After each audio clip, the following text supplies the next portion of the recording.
হাজার শহীদের রক্তে কিনা জুলাইয়ের সাংবিধানিক ভিত্তি হয়নি। কই রে রাহাত, আয় একটু খেয়ে নে রে বাবা।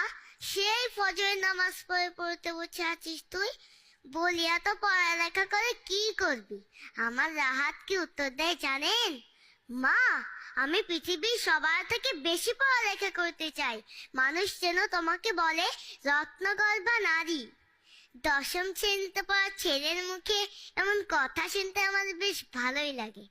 আচ্ছা, আপনাদের সন্তানরা কি এমন বলে? ওই দেখো, আপনাদের সাথে কথা বলতে বলতে আমার ছেলে স্কুলের সময় হয়ে গেল। আর রাহাত, আয় বাবা, তাড়াতাড়ি খেয়ে নে, আমি তোর ব্যাগ গুছিয়ে দিচ্ছি। দাঁড়ান, আপনারা একটু অপেক্ষা করুন, আমি ওকে স্কুলের জন্য রেডি করে এক্ষুনি আসছি। এই দেখুন আমার রাহাতের ব্যাগ। ব্যাগের মধ্যে যে কত কিছু থাকে, জ্যামিতি বক্স, পেন্সিল বক্স, আরো কত কি, যেন পুরো পৃথিবীটা আর ওর ব্যাগের মধ্যে। দাঁড়ান, আরো কত কিছু আছে আমি আপনাদের দেখাচ্ছি।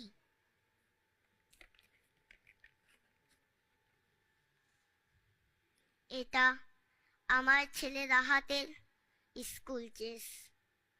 আজ আমি আছি, ও ড্রেস আছে, দেখুন দেখুন, খাওয়ার টেবিলটাও আছে, কিন্তু আমার রাহাত নেই।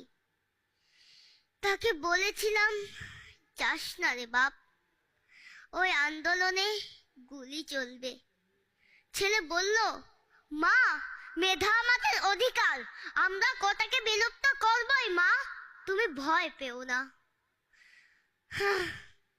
তাই সে কথা আজও বুকের ভিতর বাজে। এই দেখুন, এই পকেটটা ঠিক ওর বুকের কাছেই ছিল। বুলেটটা এখান থেকে ঢুকেই ওর বুক ঝাঁঝরা করে দিল। আমি অনেকবার চেষ্টা করেছি ধুয়ে ফেলবো, কিন্তু আমি পারিনি, কারণ এই রং, এই লালচে দাগটাই তো আমার গর্ব। তুই যে বাংলাদেশের মাটি রাঙিয়ে দিয়ে গেছিস। হে আল্লাহ, আমার ছেলেটা এখন স্কুলে যাবে, বই হাতে নেবে, ওর হাতে কেন আজ পতাকা, কেন আজ গলায় শহীদের মালা? হে আল্লাহ,